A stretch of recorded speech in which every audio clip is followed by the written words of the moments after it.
Creativity is an active process essentially bound in innovation.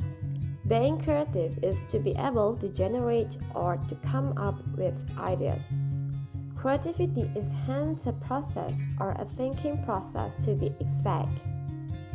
While innovation may be defined as new idea and ways of looking at things, or valuable procedure, in other words, innovation is creativity implemented.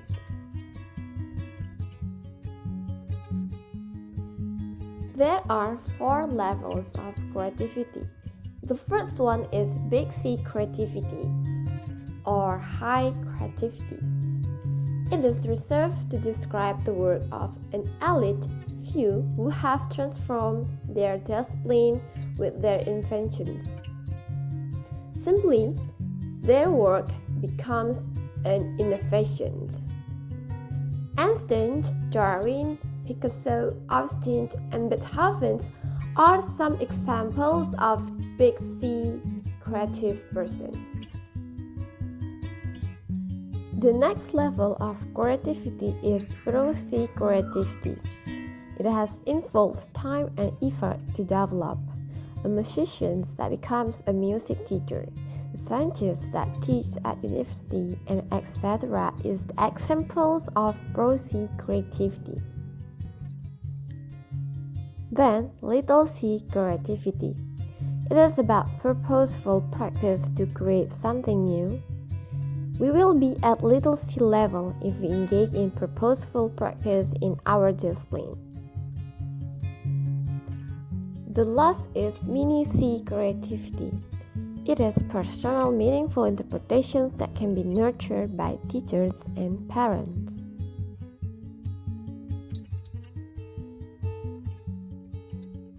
It is important to have a creative atmosphere in learning activity.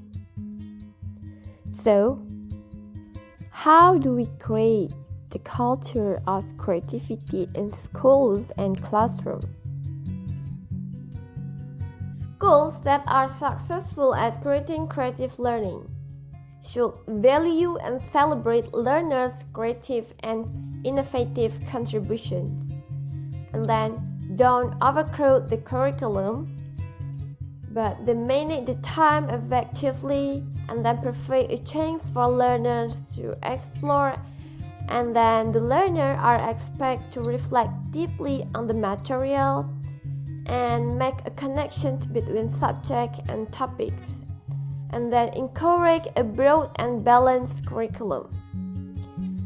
Then develop creative and valuable code of behavior and classroom procedure.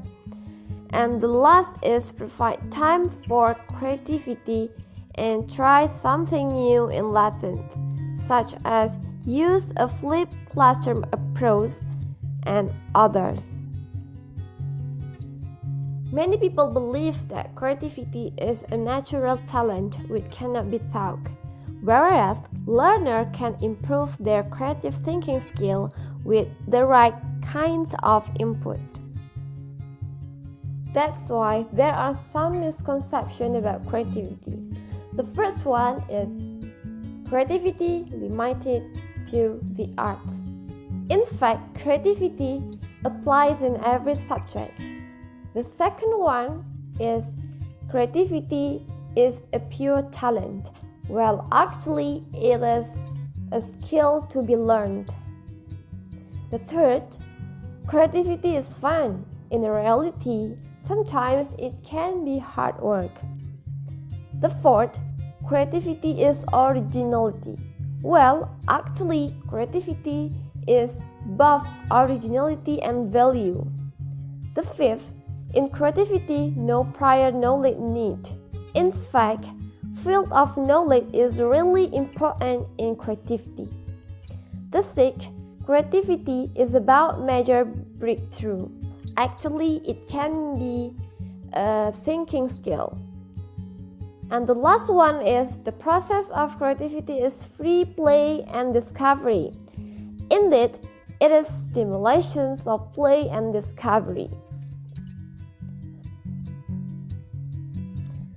For teachers or instructors, there are some ways to increase creative habits and skills by role modeling creative habits.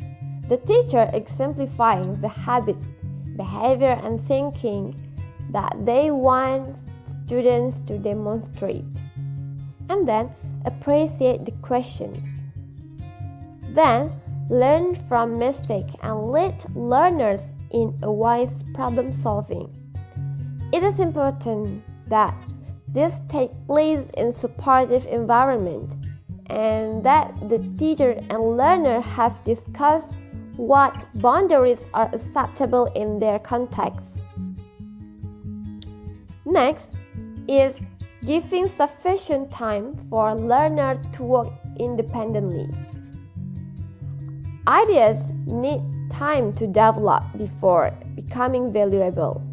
Learners will need time to think and work independently of the teacher. And the last is scaffolding tasks carefully to provide the appropriate level of challenge. The most important thing for learners to lay the foundations of their personal creative abilities, on which they will build throughout their life. Now let's take a look at triggering learner creative thinking using questions. Why? Because it can develop learner curiosity about their subject and it help the engagement both learner and the subject. It also stimulates learners to think hard about the topic and then consolidate a learner's understanding of the material, enable learners to look at the topic from different perspectives, and then help the student to clarify a goal or plan for their own investigations. And the last is to inspire them to want to find out the answer. As we see, a misconception that tell creativity is limited to the arts, but actually it applies in every subject, including mathematics. So, how creativity works in mathematics? First is find multiple ways of solving a problem. And then ask the learner their own questions as well as answering the teachers. And then discover relationship patterns and make connections that are new to the learners. And then conjecture about the results of making change. Finally, how we can assess creativity and innovation in teaching and learning. Well, creativity learns to self-evaluations. So the evaluation can be formed in process or progress of the learning, assignment, text, or demonstrate, such as portfolio, presentations, exhibitions, blogs, and so on.